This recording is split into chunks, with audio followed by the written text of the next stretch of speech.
اللي انتهى شوطها الاول زي ما تابعتوا حضراتكم معانا بتعادل الفرقتين بدون اهداف. الفرقتين ادوا الشوط الاول اداء طيب. غزل المحله بتؤدي اداء متوازن دفاعا وهجوما، ومعنى التوازن في الدفاع والهجوم انه لا بيدافع دفاع محض ولا بيهاجم هجوم محض. ونادي الزمالك بيعتمد على خط وسطه والكثره العدديه في خط الوسط لتطوير الهجوم من الوسط الى الهجوم. وشفنا الفرقتين يصلوا الى المرمى وضاعت فرص من كلا الفرقتين. المباراة منقولة على القناة الفضائية، وفي برنامج القناة الفضائية النهارده الساعة 11:30 بالليل بيقدمه الزميل اللاعب الدولي السابق مصطفى عبده. وهيبقى نادي الزمالك على ايدك اليمين بالفانيلا البيضاء، ونادي غزل المحله على ايدك الشمال بالفانيلا السماوي.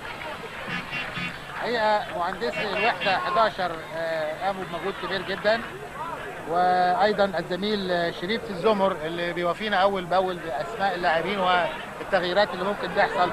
ومفيش تغيير في صفوف الفرقتين لغايه دلوقتي مع بدايه الشوط الثاني. كرة مع نمرة 8 أيمن مشالي، تروح الكرة ضربة مرمى لنادي الزمالك.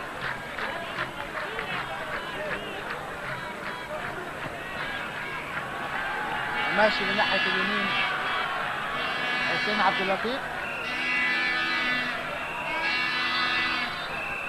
وياخد فاول حسين عبد اللطيف.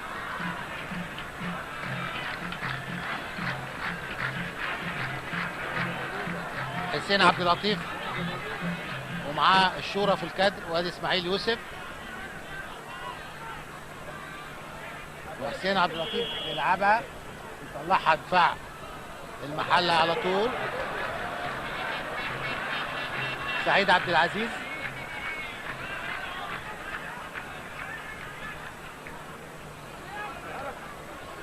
توفيق صقر،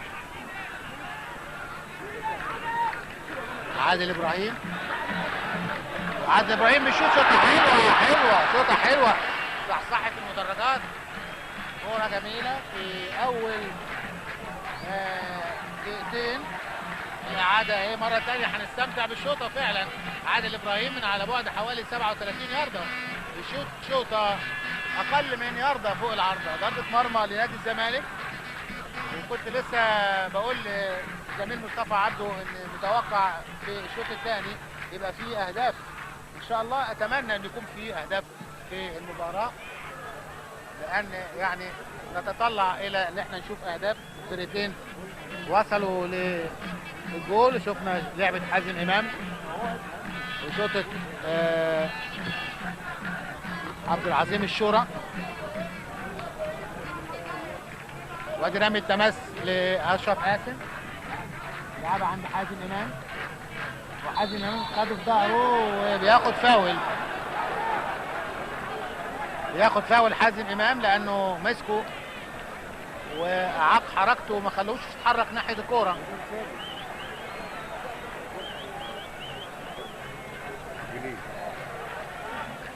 شايف في محمد عبد الجليل يمكن بيسخن، هو اللي بيسخن ورا الجول. وضربه حره مباشره لنادي الزمالك. اشرف قاسم هيلعبها، لعبها فعلا، وفاول لصالح نادي غزل المحله. فاول على خالد الغندور.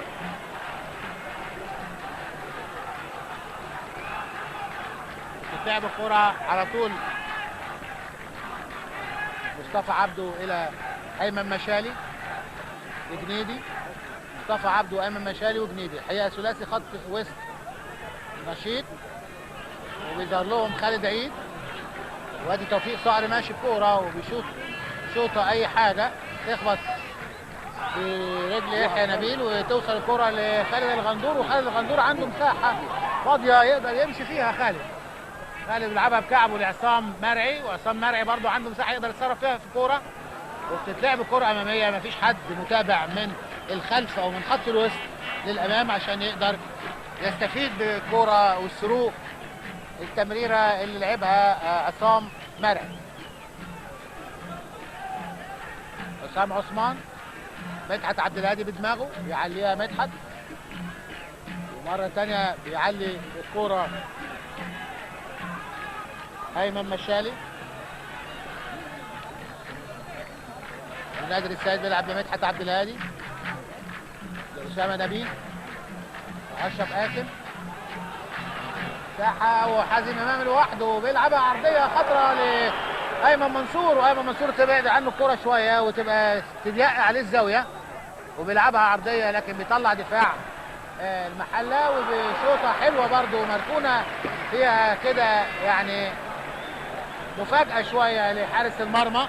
لو شفناها في الإعادة هنشوفها هي فعلا هيجيبها لنا في الإعادة، كرة مركونة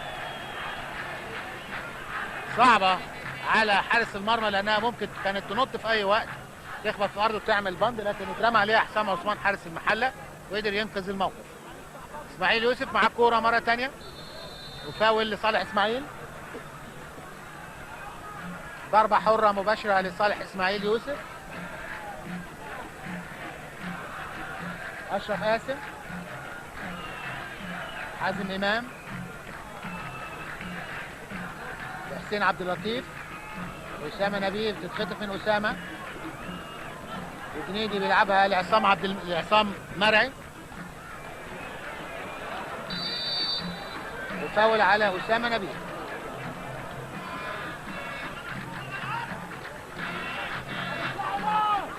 مصطفى عبده لعادل إبراهيم، وماشي عادل لمحمد جنيدي لمصطفى عبده مرة تانية، عبد العظيم الشورى لسه الكورة مع بين مصطفى عبده وعصام مرعي، تروح الكورة لأشرف قاسم،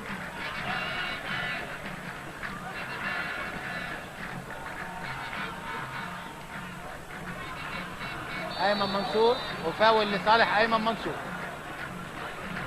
السرعات الثنائية في الرقابة اللصيقة واضحة شوية، على رصيد الحربة، ودي تصليحة وتغطية من مصطفى الزفتاوي. مصطفى الزفتاوي بيغطي كورة بتروح مرة ثانية لحازم إمام اللي بيلعب كورة زي الصاروخ في المقص، شوطة حلوة جدا، شوطة حلوة حقيقي، برافو حازم إمام، حطها في وش رجله وتروح في المقص الشمال، لكن حظك وحش يا حازم، يلعبها بره، ما كانش حد يقدر يعمل لها حاجة أبدا، ولا أحسن جول في العالم. حسام عثمان، ضربة مرمى، وحسام عثمان بيربط جزمته، ولازم يستنى له الحكم، لازم يستنى له لأن ده أحد المراكز الرئيسية في تشكيل. النهارده أيضا بيحضر المباراة السيد اللواء محمد خضر مساعد أول وزير الداخلية لمنطقة وسط الدلتا، باهتمام أمني كبير ونظام رائع داخل استاد غزل المحلة وخارجه. رجال الأمن عاملين مجهود كبير جدا الحقيقة، وجماهير الزمالك هنا جماهير كبيرة جدا جدا ومؤثرة بأصواتها وأهازيجها في الملعب، وأيضا جماهير نادي غزل المحلة تكاد تملأ درجات الدرجة الثالثة كلها، الفرقتين وجماهير الحقيقة حاجة تفرح، بيشجعوا تشجيع موضوعي، مفيش فيه أي إسفاف، المباراة لغاية دلوقتي ماشية كويس، مفيش فيها أي خروج عن المألوف، نتمنى إنها تنتهي أيضا زي ما ابتدت زي ما هي ماشية دلوقتي. حازم إمام، ماشي حازم، ماشي، استنى شوية حازم لغاية لما اشتركوا معاه وضيع منه الكورة وليد زايد. خالد عيد معاه الكورة، يرجعها لمصطفى عبده. مصطفى عبده لاعب صاعد، غير مصطفى عبده طبعا لاعب منتخب.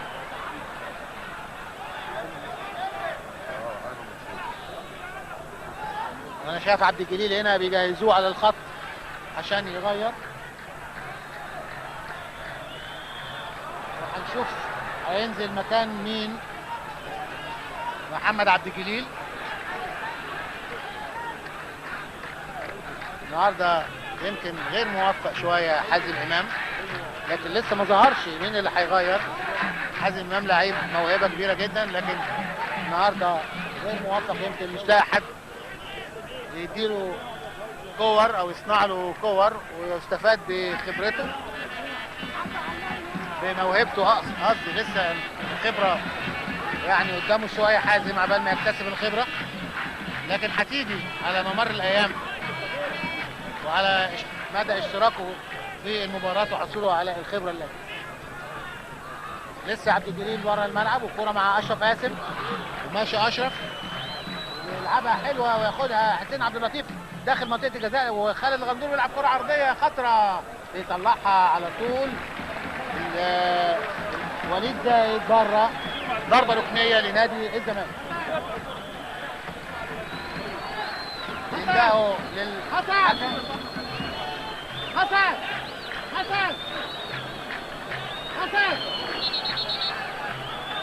هنشوف عبد الجليل هينزل مكان مين.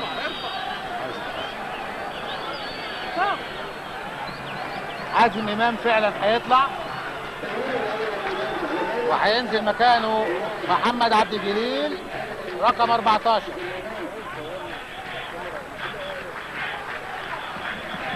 في الدقيقة التغيير بيجرى في الدقيقة 11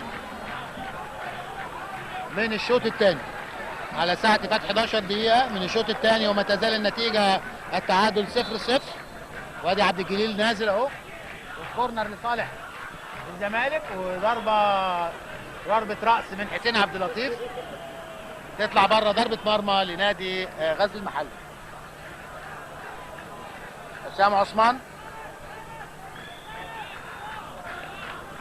11 دقيقة داخلين على الدقيقة ال 12، الزمالك 0 غزل المحله 0. لسه التعادل قائم حتى الآن بعد مرور 56 دقيقة، داخلين على الدقيقة 57 زمن الشوط الأول كله، و11 12 دقيقة من الشوط الثاني. مصطفى عبده وراجع معاه أيمن مشالي، وشوطة عالية من وليد زايد لسه جوه الملعب على فكرة، ومدحت عبد الهادي بيحاول يشوط على طول معاه عبد العظيم الشورى، لكن بيلعب باكورد دبل كيك بره. رمي التماس لنادي غزل المحله. رمي التماس المره دي لنادي الزمالك، جت في مصطفى عبده وطلعت بره. مصطفى عبده لاعب خط وسط نادي المحله، نادي غزل المحله. اشرف قاسم دايما بيستلم كوره من خط ظهره ويكمل بيها وبيحاول ان هو يعمل تمريره لحد من زملائه. وادي عبد العظيم الشورى بيستلم كوره وبيلف بيها وماشي وبيلعبها هو وخالد عيد، هات وخد، وعبد العظيم الشورى فعلا بيسيطر عليها ويروح ناحيه اليمين وينقلها لمصطفى عبده اللي بيلعب كوره عرضيه بايد نادر السيد على طول. هجمه منظمه كانت لنادي غزل المحله، الكرة ترددت بين خالد عيد وعبد العظيم الشورى وخالد عيد الى مصطفى عبده، ومصطفى عبده رفع كرة في ايد نادر السيد على طول. يلعب كرة خلفية مزدوجة توفيق صقر، وضربة حرة مباشرة لصالح نادي غزل المحله.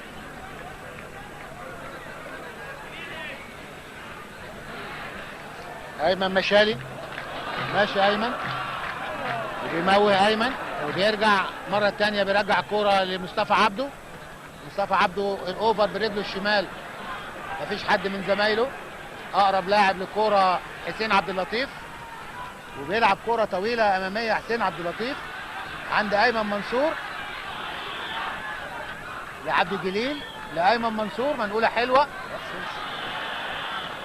حسين عبد اللطيف اسماعيل يوسف، 3-4 نقلات كويسين من لعيبه نادي الزمالك عصام مرعي، لكن بتضيع من عصام مرعي، ومره ثانيه بتوصل الكره لاسماعيل يوسف لعبد الجليل. عبد الجليل بيلعب كره حلوه اماميه بيرجعها على طول بدماغه وليد زايد للجول كيبر بتاعه حسام عثمان.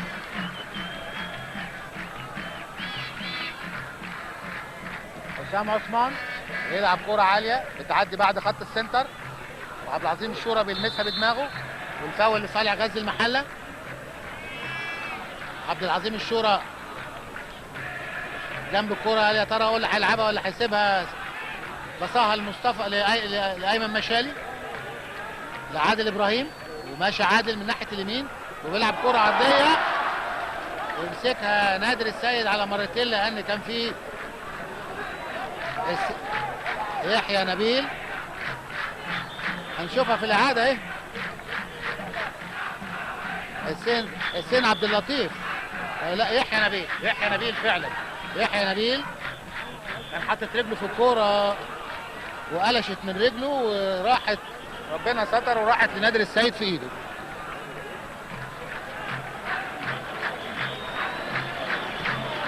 مصطفى عبده الى ايمن مشالي لجنيدي، لايمن مشالي مره ثانيه للشورى لجنيدي، وثلاث نقلات حلوين قوي ما بين لعيبه نادي غزل المحله. بيحاول مصطفى عبده يحصل الكره وياخد رمي التماس، وعصام مرعي بيقول ان الكره وهي خارجه لمست رجل مصطفى عبده، لكن اللاين مان مديها لنادي غزل المحله. ايمن مشالي بالعرض، عادل ابراهيم لايمن مشالي، وفاول على اسماعيل يوسف. اتلعبت الكوره مش من مكانها.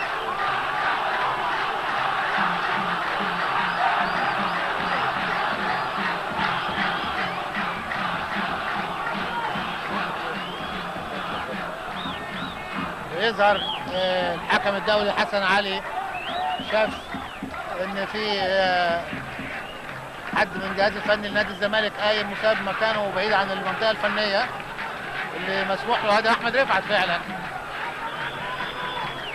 يرجعه لمكانه. المباراه ماشيه كويس جدا والتحكيم ممتاز لغايه دلوقتي من الحكم الدولي حسن علي ومعاونيه احمد عبد العزيز واحمد وجدي. المباراه ما فيهاش اي نوع من انواع الخشونه بين اللعيبه، الروح الود موجوده بين اللعيبه، وكفاح مشرف من الفرقتين حتى الدقيقه ال17 اللي بنلعب فيها دلوقتي من الشوط الثاني. ودي شوطه عاليه ووحشه قوي من وليد زايد بره فوق العارضه، ضربه مرمى لنادي الزمالك. وليد زايد هو وتوفيق صقر بيلعبوا مساكين دلوقتي، ووراهم مصطفى الزفتاوي كظهير حر او ظهير بيغطي ورا خط الظهر باكمله، وفي الشمال سعيد عبد العزيز. يكاد يكون مفيش باك يمين للمحله، لكن بيسقط مصطفى عبده بيغطي المساحه اللي في الجنب الشمال او الجبهه الشمال لنادي الزمالك. يعني لو جت الكوره دلوقتي عند عصام مرعي هتشوف اللي بيقابله هو مصطفى عبده لاعب خط وسط نادي المحله. حسين عبد اللطيف بيلعب كوره بكعبه لاشرف قاسم ما توصلوش، لكن بتروح مره ثانيه لاشرف قاسم اللي بينقلها لعبد الجليل، وعبد الجليل بيلعب اوفر حلوه وكوره عاليه، وايمن منصور يعني كانت بعيده عنه شويه فيضطر ان هو يحط فيها دماغه كده من باب تأدية الواجب عشان تطلع كوره بره، ضربه مرمى لنادي غزل المحله. ادي حسام عثمان حارس مرمى نادي غزل المحله.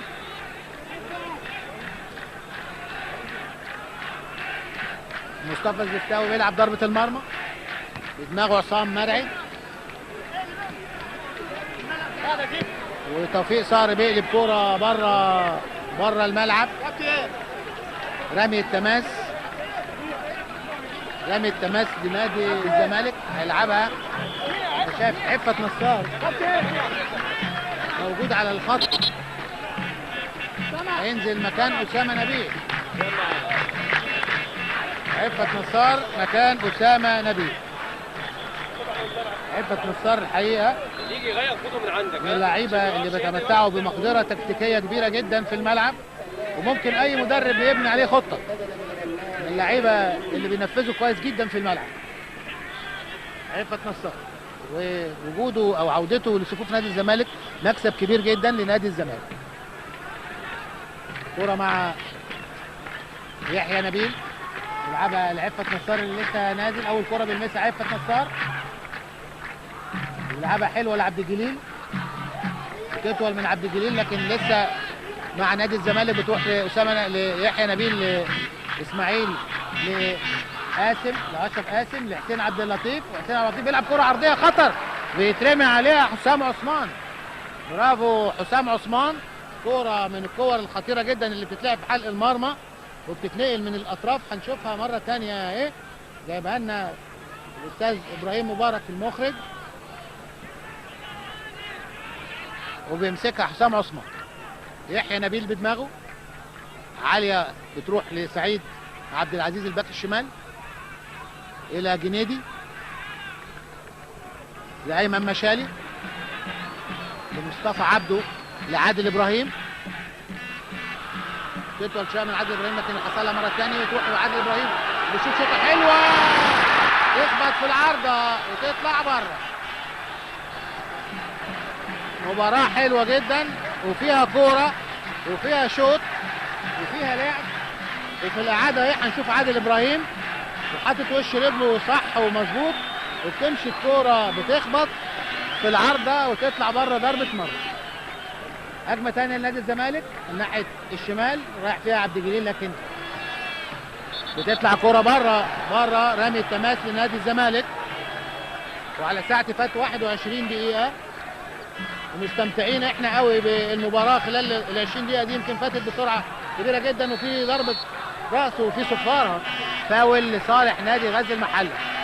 ايمن منصور لاعب الكره بدماغه لكن يبدو انه في فاول قبل الهيد بتاع ايمن منصور، ضربه حره مباشره لصالح نادي غزل المحله. في باب كده خفيف بين المتفرجين وسرعان ما انتهى، مفيش اي حاجه، وزي ما بقول لحضراتكم المباراه واخده طابع الود وحتى بين الجماهير وفي المدرجات. هنا المحله كرم ضيافه كبير جدا وحاسين بكرم الضيافه من اول ما جينا، ترحيب بالمتفرجين الاعداد الكبيره المصاحبه لنادي الزمالك اتخصص بيها مدرج. وارجو ان ال 25 دقيقه او ال 24 دقيقه اللي جايين يمروا على خير زي ما الشوط الاول وال 22 دقيقه فاتوا الاولانيين. في لاعب واقع من نادي غزل المحله، الحكم موقف اللعب ولسه في لاعب الحكم ما اذنش بنزوله ارض الملعب. بنشوف الكوره انفاول مره ثانيه، ده عبد العظيم الشورى هو اللي في الكوره، في اشتباك كده بين مدحت عبد الهادي وعبد العظيم الشورى، لكن قام سليم اهو عبد العظيم الشورى مفيش اي حاجه. والمباراه هتستأنف ويمكن حماس الجماهير شويه هو اللي مديها طابع الحساسيه، لكن ما فيهاش حقيقه اي شيء. المباراه ماشيه كويس جدا لغايه دلوقتي، من احسن المباريات اللي بتتلعب.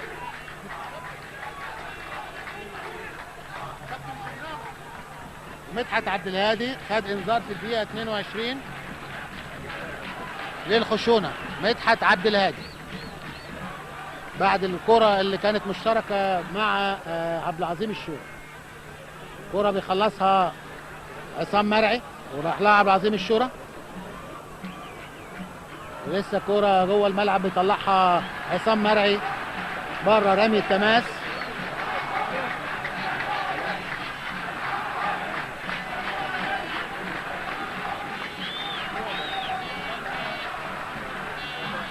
رمي التماس لنادي غزل المحله. عبد العظيم الشورى بيخلص الكره ويلعبها عرضيه، بيجري عليها الباك الشمال سعيد عبد العزيز اللي متقدم وبيلعبها داخل منطقه الجزاء عرضيه، لكن ما فيش حد من زمايله، وتوفيق صقر بيلعبها بدماغه روح لنمره 8 ايمن مشالي اماميه ناحيه الشمال لخالد عيد اللي رايح ناحيه الشمال وموسع جبهه دفاع نادي الزمالك، لكن مدحت عبد الهادي بيسيطر على الموقف وياخد الكره مدحت عبد الهادي ويلف ويديها لعفة نصار اللي ما ينجحش في انه وقفت على سيطرته، وتروح الكره ناحيه اليمين لمصطفى عبده. ومصطفى عبده بيلعب اوفر، وعبد العظيم الشورى يا دوبك بيلبسها بدماغه عشان تعلى لفوق لكن بدون اي تأثير، وتتساب الكورة وتطلع ياخدها نادر السوي.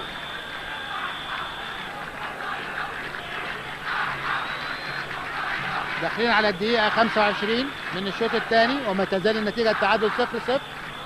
هي 24 دقيقة و50 ثانية، وفي صفارة وفي فاول، ضربة حرة مباشرة لصالح نادي غزل المحلة، والجماهير هنا تشجيعها يزداد مع مضي الوقت. الكرة مع أيمن مشاري، عفت نصار، وماشي عفت نصار وبيتجه للداخل عفت نصار لكن بتتقطع من عفت وتروح لمحمد جنيدي، لسعيد عبد العزيز الباك الشمال، ماشي سعيد لخالد عيد، وخالد عيد بيلعبها طويله عكسيه من الشمال لليمين عند مصطفى عبده لكن ما يحصلهاش، يرجعها عصام مرعي لجول كيبر بتاعه نادر السيد اللي لعبها لمدحت عبد الهادي، لاشرف قاسم، لمحمد عبد الجليل، حسين عبد اللطيف، لاشرف قاسم خلفيه، لاسماعيل يوسف عرضيه وماشي اسماعيل بالعرض، لعصام مرعي المتقدم دلوقتي وعامل زياده عدديه في خط النص. وفي تغيير ثالث في صفوف نادي الزمالك، احمد الكاس بيجهز نفسه، احمد الكاس يمكن هيلعب ال20 دقيقه اللي فاضلين دول. احمد الكاس كان موجود في الاحتياطي لانه يشعر بالاجهاد. اي احمد الكاس من اللعيبه المميزين في مصر الحقيقه في خط الوسط. احمد الكاس يمكن الاجهاد شويه هو اللي فضل معاه احمد رفعت انه يريحه، وكره مع عبد الجليل ناحيه اليمين، وعبد الجليل ماشي وداخل منطقه الجزاء لكن حاطط رجله توفيق صقر معاه في الوقت المناسب، وبيطلع كره اماميه لجنيدي لايمن مشالي، وفي رايه وفي صفاره لتسلل لاعب من غزل المحله، صفاره ورايه. احمد عبد العزيز ماسك فراوده نادي غزل المحله في الشوط الثاني، واحمد الكاس بيطلب التغيير. وضربه حره مباشره رفع الحكم حسن علي ايده لغايه لما تلمس الكوره لاعب بعد ما تتلعب. لسه احمد الكاس على الخط لسه ما نزلش، والكوره مع الغندور، متقدم الغندور وبيلعب كرة عرضية خطرة بيقطعها مصطفى الزفتاوي وبيكمل عليها توفيق صقر على طول طويلة ناحية الشمال، لسه داخل الملعب يحصلها يحيى نبيل ويديها لأشرف قاسم، وأشرف قاسم أمامية،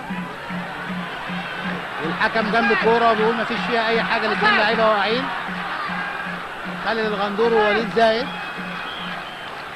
وتوصل الكرة لحسام عثمان. اهو التغيير، احمد الكاس مكان ايمن منصور. يبقى كده نادي الزمالك عمل 3 تغييرات،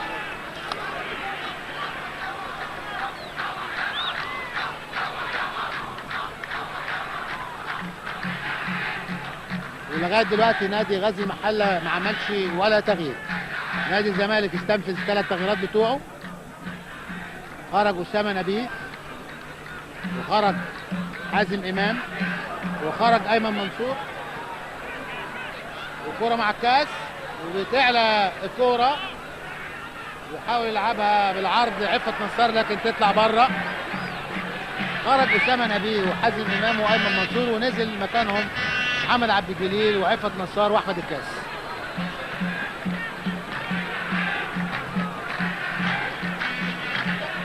حسام عثمان هيلعب ضربة المرمى.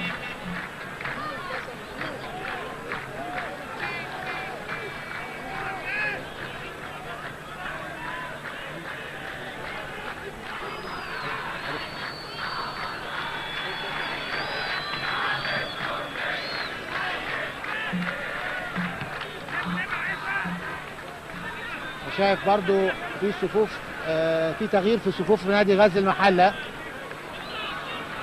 بيسخن اكرامي عبد العزيز رقم 15. وفي فاول لصالح نادي غزل المحله. وقع عبد العظيم الشورى بيعتذر له اشرف قاسم، وبيطلب بنادي غزل المحله التغيير.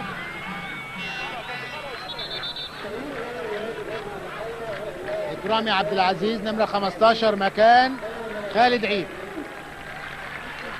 وده التغيير الاول في صفوف نادي غزل المحله. كابتن محمود الشناوي زي ما نادي الزمالك غير وبيجدد الدماء وبيجدد النشاط، ايضا بينزل لعيب صغير اكرامي عبد العزيز مكان خالد عيد. اكرامي عبد العزيز لابس نمره 15، الكوره طويله اماميه والشورى بيحاول يلف الكوره وهي جايه، لكن يا دوبك تلمس رجله وتطلع بره. ضربه مرمى لنادي الزمالك. عبد العظيم الشورى. نتيجه قدام حضراتكم على الشاشه، الزمالك 0 غزل المحله، وفات حوالي نص ساعه والباقي 15 دقيقه على انتهاء المباراه.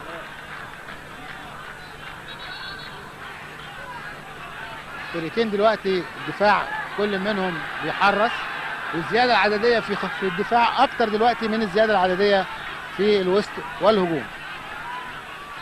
واعتقد ان ايضا الحرص الدفاعي هيزيد خلال ال 15 دقيقه اللي جايين دول عن اي وقت مضى. خشه الهجمات المرتده او خشه هدف مفاجئ يقلب الموازين تماما او موازين كل فريق.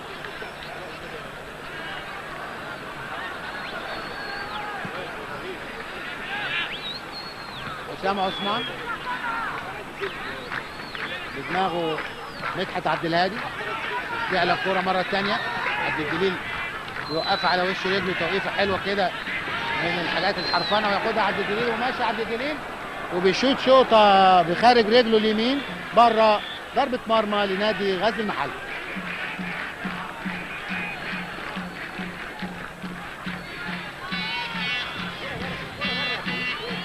بيلعب على طول ضربات المرمى مصطفى الزفتاوي.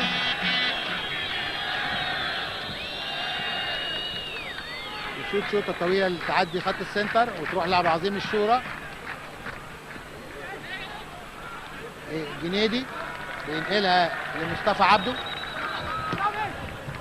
مصطفى عبده فاول على يحيى نبيه وهياخد انذار ليحيى نبيه.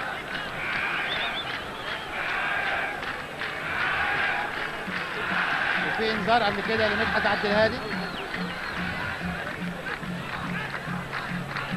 ضربة حرة مباشرة لصالح نادي غزل المحلة من ناحية اليمين، وانا شايف ايمن مشالي نمرة 8 ومصطفى عبده نمرة 18. ادي ايمن مشالي العبها لكن ما عليتش، طلعها اشرف قاسم ببطن رجله ويسيبها ايمن مشالي وياخد رمي التماس لعادل ابراهيم، تترمي لعادل ابراهيم وعادل ابراهيم بيلم وشوطه وحشه من ايمن مشالي تخبط في يحيى نبيل وتروح لسعيد عبد العزيز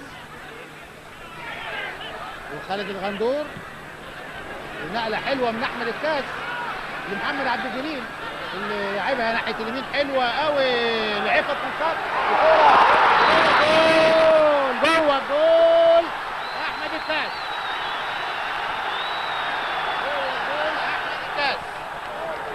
الكاس بيجيب الجول الاولاني لنادي الزمالك في الدقيقه 33 من اللعبه عرضيه لعفت نصار. اهي بنشوفها في العاده مره ثانيه.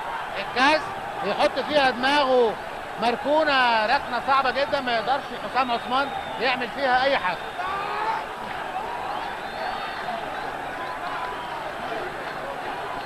واحد صفر لصالح نادي الزمالك بعد مضي 33 دقيقه من الشوط الثاني.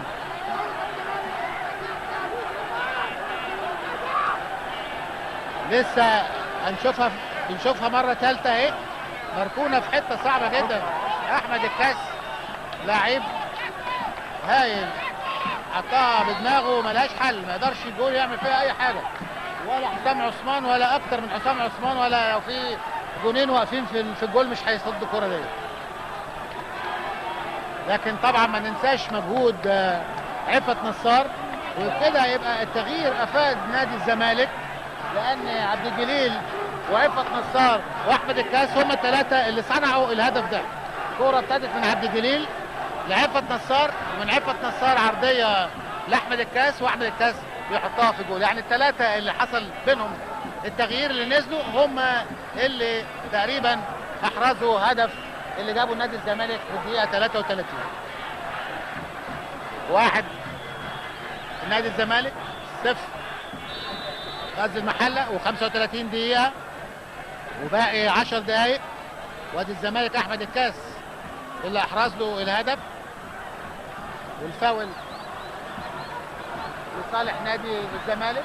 واقع لاعب ان شاء الله يكون سليم ويقوم. هشوف مين هو. حسين عبد اللطيف هو اللي واقع، ان شاء الله يكون سليم اهي في الاعاده اهي. حسين عبد اللطيف هو اللي واقع، وان شاء الله يكون سليم ويقوم يكمل، لكن يبدو ان بيتألم شويه من اصابته، يطلع يتعالج. وعلى فكره الزمالك عمل الثلاث تغييرات بتوعه، مفيش تغيير. لو ما نزلش حسين عبد اللطيف تاني يبقى الزمالك هيلعب ناقص. وعلى ساعه 35 دقيقه وباقي 10 دقائق على انتهاء المباراه، واصبحت النتيجه تقدم الزمالك بجول احمد الكاس اللي جابه بدماغه في الدقيقه 33. ضربه حره مباشره لصالح نادي الزمالك هيلعبها اسماعيل يوسف، ورايح فاروق جعفر عشان يطمن على حسين عبد اللطيف، والكره مع اسماعيل يوسف، وماشي اسماعيل يسيبها لعصام مرعي، وعصام مرعي يرجعها ورا لاشرف قاسم لمدحت عبد الهادي، وبينقلوا نادي الزمالك ورا كده عشان يجيبوا شويه لعيبه غزل المحله عليهم. ومصطفى الزفتاوي ومعاه عادل ابراهيم، شوطه طويله اماميه يروح للكاس،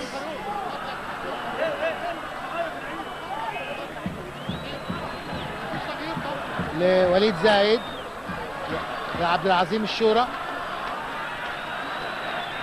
والباك الشمال سعيد عبد العزيز، وفاول لصالح سعيد عبد العزيز رقم 20 الباك الشمال لنادي غزل المحله.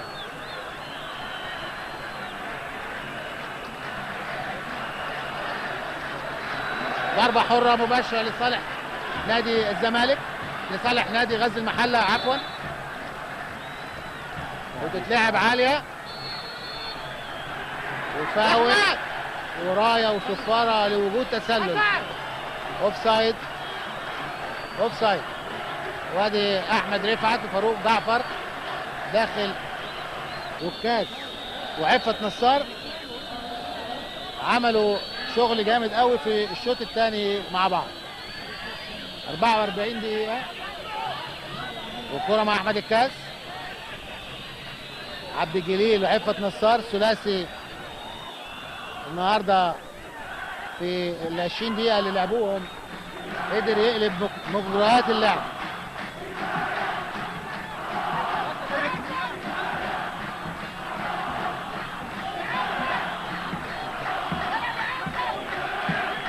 مصطفى عبده هيلعب رمي التماس، يلعبها عند اكرامي، ورمي التماس تطلع من مدحت عبد الهادي تبقى لصالح نادي غزل المحله.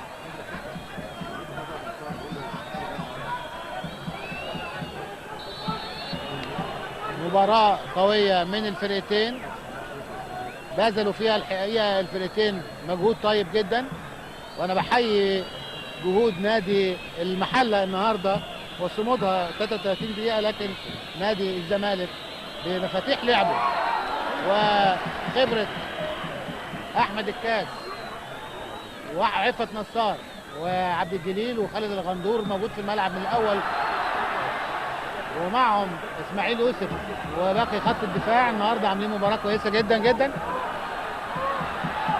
وكوره مره ثانيه عند الكاس، والكاس بيلعبها لعصام مرعي، وعصام مرعي استعجل عصام ولعبها برجله الشمال متصربع فيها ويطلعها بره، ضربه مرمى لنادي غزل المحله. على ساعتي وساعه التلفزيون قدام حضراتكم على الشاشه 45 دقيقه 46 دقيقه وداخلين في الدقيقه 47، والملعب هنا يكاد يشتعل حماسا. وادي احمد الكاس في الكوره لوحده خالص حقيقه. عصام مرعي بتقلش من رجله الشمال وتطلع بره. مره ثانيه كوره مع غزل المحله، عبد العظيم الشورى،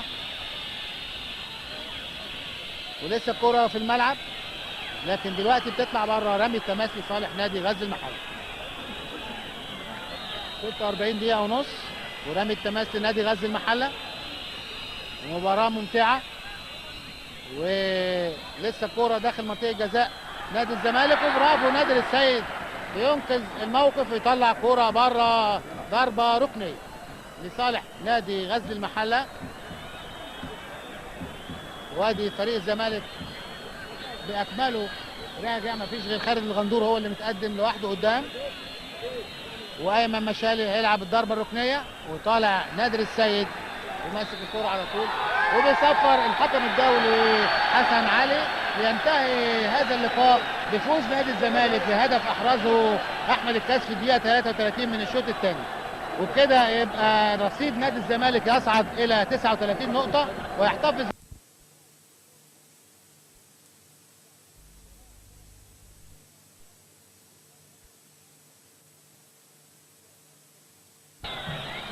نادر السيد ويلعب كوره عاليه. توفيق صقر ياخد فاول. توفيق صقر على مدحت على عفت نصار. دلوقتي بيلعب خالد الغندور وعفت نصار، الاثنين فراوده متقدمين، ووراهم محمد عبد الجليل والثلاثي وكاس طبعا من ناحيه الشمال. وادي الغندور، وممكن الغندور بمهاره عاليه ياخد فاول على ايمن مشالي، نمره 8 ايمن مشالي.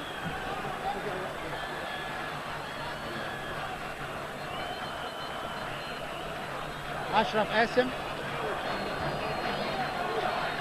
42 دقيقه وباقي 3 دقائق على انتهاء المباراه، واصبحت النتيجه تقدم نادي الزمالك بهدف احرزه احمد الكاس في الدقيقه 33.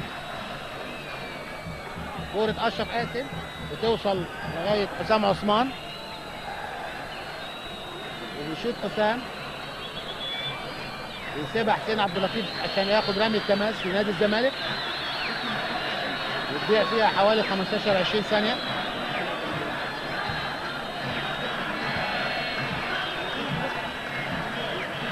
عارفين ان الزمالك 36 نقطه، لو كسب مباراه النهارده يبقى 39 نقطه، فرق 3 نقط عن الاهلي والاسماعيلي. الثلاثه كانوا متساويين قبل مباراه النهارده، لكن كانوا الاهلي لاعب مباراه هو الاسماعيلي اكتر. عبد الجليل لمسه يد على عادل ابراهيم غير مقصوده، لكن بتتحسب لمسه اليد ضربه حره مباشره لصالح نادي الزمالك، ويبدو ان هو الحكم اعتبر انها لمسه يد متعمده، لان انا شايفه بيسجل انذار على عادل ابراهيم. انذار لعادل ابراهيم لتعمده مسك الكره باليد. 43 دقيقه وباقي دقيقتين على ساعتي، واصبحت النتيجه تقدم نادي الزمالك بهدف لا شيء احرزه احمد الكاس في الدقيقه 33.